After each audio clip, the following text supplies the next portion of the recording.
Pinagbabaril na hinagisampan ng granada ang sasakyan ng isang mag-asawa sa Los Baños sa Laguna. Dead on the spot ang dalawang biktima. Hindi pa natutukoy ang dalawang salarin na nakamotorsiklo. Yan naman ang tinutukan ni Oscar Oida.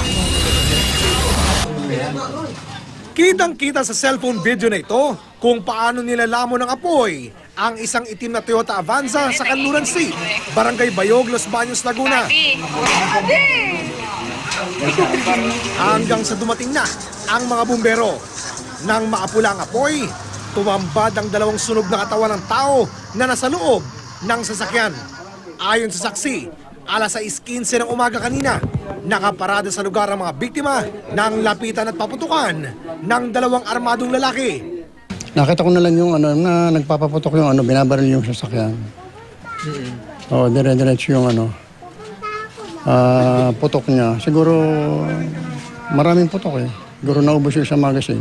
Tapos nagsakay na sila sa motor pero may inihagis yung parang granada, ganyan.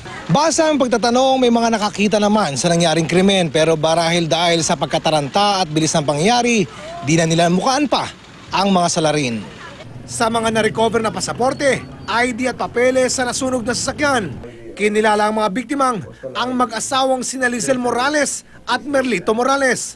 Sa inisyal na investigasyon, tila may hinahanap daw sa lugar ang mga biktima. 6 in the morning, nandun na daw sila sa area o before 6.